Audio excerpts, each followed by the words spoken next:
шунавандагони азиз, мо дар нашрҳои гузаштаи барномаи сайёҳии варзишӣ ба шумо дар бораи намудҳои сайёҳии варзишии пиёдагардӣ, велосипедронӣ, лижаронӣ, кӯҳнавардӣ, қайиқронӣ обӣ, мототсиклронӣ, аспсаворӣ, автомобилӣ ва ҳавонавардӣ маълумот дода будем. Ин навбат бошад дар барнома пайгири мавзӯи спелеология ва намуди сайёҳии варзишии спелео хоҳем буд.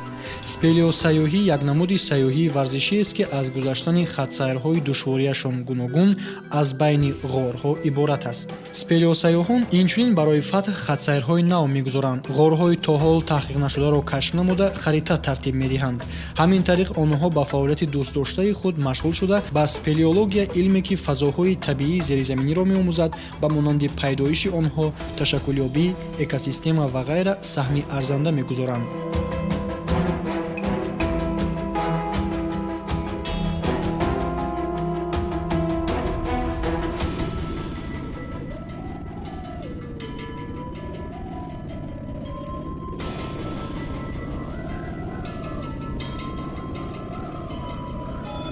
мураккаб будани роҳҳои зеризаминӣ ба релефи ғор вобаста аст. Аксар вақт ба он чоҳҳо, ҷойҳои танг, шаршараҳои нишеб дохил мешаванд. илова бар ин, омилҳои умумии хатар барои ҳамаи ғорҳо ҳарорати пасти ҳаво ва набудани манбаъҳои нури табиӣ мебошанд. Вобаста ба ҷойгиршавии ковишҳо, ғорҳо ба амудӣ ва уфуқӣ ҷудо мешаванд. ба монанди дигар навъу дараҷаҳои душвории сайёҳии варзишӣ, талабот ба спелеосайёҳ низ хеле баланд аст. аввало ба ӯ қувваи ҷисмонӣ, чусту чолокӣ ва устуворӣ лозим аст. сониян вай бояд маҳорати муайяни варзишӣ дошта бошад. аз ҷумла бо асбобу анҷоми махсуси спелеологӣ дилпурона кор карда, ҳангоми аз чоҳҳои пуроб гузаштан нағз шино кунад. сеюм, вай бояд дар бораи ғорҳо фаҳмиши дақиқ дошта бошад, то ки мувозинати экосистемаҳои ғорро вайрон насозад ва сохторҳои нозуки зеризаминиро нигоҳ дорад.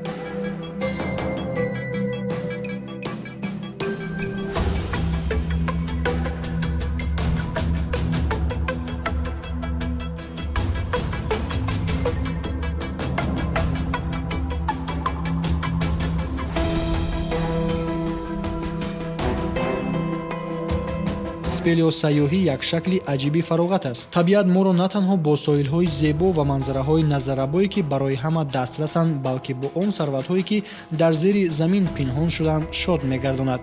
инсоният аз аввали пайдоиши худ ҳамеша ба муҳити атроф ва ба кайҳону ситораҳо диққати махсус дода, онҳоро меомӯзад, вале каман дар кам мавридҳо таваҷҷӯҳи ӯро олами зеризаминӣ ҷалб месохт. баръакси ин, ғорҳо ҳамчун макони зисти нахустини насли инсоният ҳанӯз ҳам ба спелеологҳо далелҳои бузурги баҳри равшансозии олами таърихи башарият фароҳам меоранд.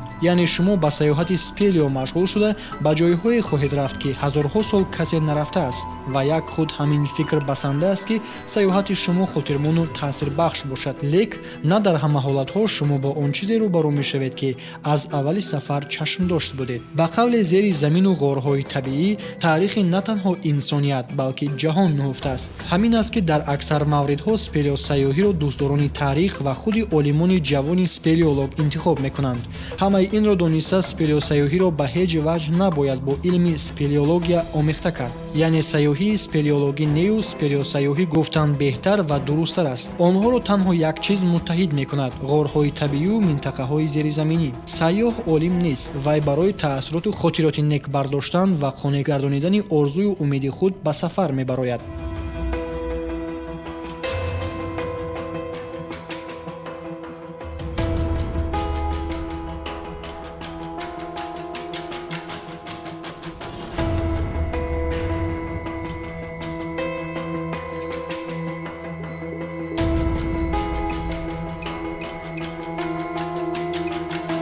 дар сайёраи замин ҳазорҳо ғорҳо мавҷуданд. мардум кайҳо боз барои омӯзиши онҳо шавқу ҳавас доранд. ривоятҳо меофаранд, кӯшиш мекунанд, ки таърихи муфассали минтақаро мутолиа кунанд, зеро дар қаъри замин ҳама чиз дар тамомияти аслии худ боқӣ мемонад. ҳамин тавр, спелеосайёҳӣ як шакли пурасрори сайёҳӣ аст. шахс худро дар олами дигар ва барои ӯ ношинос мебинад. ин гуна сафар одатан агар бе харитаи муайян ва бе донистани релефи ғор сурат бигирад, вақти зиёдро мегирад. хусусиятҳои ҳаракатҳои асрорангез ва нокушодаи ин намуди сайёҳиро ба назар гирифта, бо боварии комил метавон онро ба намуди экстремалии сайёҳии варзишӣ ворид намуд, зеро дар спелеосайёҳӣ шумо пас аз гардиш ё хамгашт ва ё ғори навбатӣ ба чӣ гуна монеаҳо рӯбарӯ шуданатонро намедонед. Аз ин лиҳоз спелеосайёҳ ба ҳаваскорӣ ҳуқуқ надорад. Вай бояд усулҳои гуногуни кӯҳнавардӣ ва шиновариро аз худ кунад. иродаи сабру тоқат, далерӣ, ин хислатҳо ба ӯ лозиманд. дар давоми якчанд рӯз на танҳо барои дидани нури офтоб, балки фақат осмон имконият пайдо намешавад. шумо аз алоқаи мобилӣ ва интернетӣ канда мешавед. дар ин ҳолат шумо метавонед танҳо ба қувваи худ, дӯсти наздик ва асбобу анҷоми доштаатон такя кунед. спелеосайёҳӣ ҳамеша як сафари гурӯҳӣ аст. танҳо ба ғор даромадан қатъиян манъ аст. ба чунин сайёҳат баромада шумо бояд бо асбобҳои зарурӣ шинос шавед ва тарзи истифодаашонро низ омӯзед.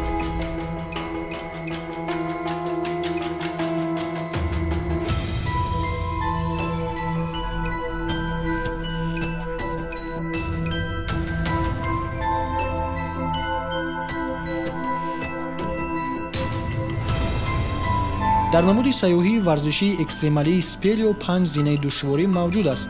аз ҳама осонаш зинаи якум давомнокӣ аз 12 соат бе монеаҳо оғоз ёфта то ба зинаи душвортарини панҷум давомнокӣ якчанд ҳафта ва рафъи ҳама гуна монеаҳои мавҷуда поён меёбад.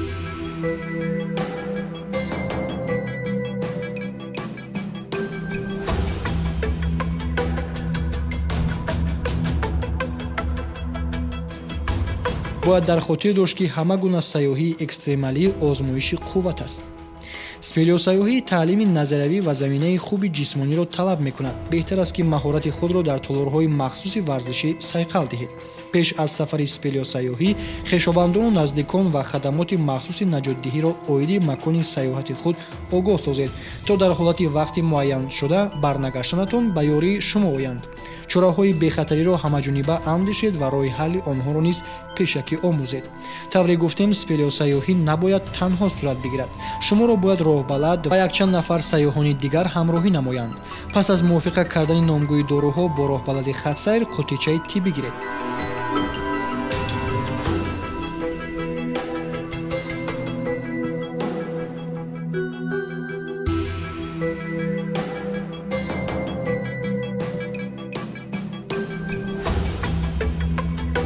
пешакӣ дар бораи чароғҳо ва манбаъҳои рӯшноӣ фикр кунед. муҳимтарин воситаи ҳаракати шумо дар ғорҳо, ки аслан ториканд, ин мунавварсозии роҳатон мебошад. одатан дар ғорҳо оташ афрохтан намешавад, зеро оксиген кам аст, ва ё баръакс оташ афрохтан сабаби таркиш мегардад, зеро ҷамъ шудани газҳои гуногуни номаълум дар ғорҳои умқашон зиёд вуҷуд дорад. баъзан ҳатто барои душвор нашудани нафаскашӣ сайёҳон бо худ баллонҳои оксиген мегиранд. дар бораи либоси мувофиқ низ бояд нағз фикр кунед. он бояд гарму бароҳат бошад. об ва энергияи рӯшноиро барои чароғҳо захира кунед. кӯлоҳи муҳофизатӣ ва дастпӯшак пӯшед. ҳолатҳои фавқулодае, ки эҳтимоли рӯй доданаш дар ғорҳо зиёд аст, ин фурӯ рехтани хоку санг дар ҳавои боронӣ ва ҷойҳое, ки сангҳо фурӯ рафтанд, ба шумо лозим аст, ки дар ин ҷойҳо то ҳадди имкон бо диққат ва зуд гузаред. барои бартараф кардани хатари обхезӣ дар ғор ва ғарқшавӣ, вазъи обу ҳаворо барои якчанд рӯзи оянда тафтиш кунед. ҳангоми боронҳои шадид фавран аз ғор бароед. дар ғорҳо чапак задан, бо овози баланд гап задан ва аз ин ҳам зиёд дод задан мумкин нест. ларзиш метавонад ба фурӯпошии хоку санг оварда расонад.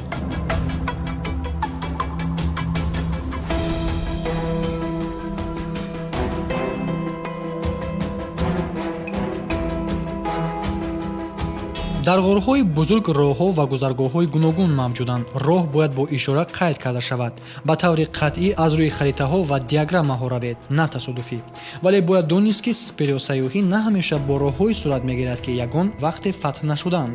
дар ҷаҳон бисёр давлатҳое вуҷуд доранд, ки барои спелеосайёҳӣ махсус хатсайрҳо таъсис ёфтаанд ва сайёҳат ба ин хатсайрҳои муайяншуда бехатар ва мисоли экскурсияи дохили як осурхонаро мемонад. асосаш ин, ки ҳама чизи дидаатон инҷо ҳақиқӣ ва табиист. манзараҳои ҷолиби нимторику асрорангези ғорҳо аллакай миллионҳо сайёҳонро ба ваҷд оварданд.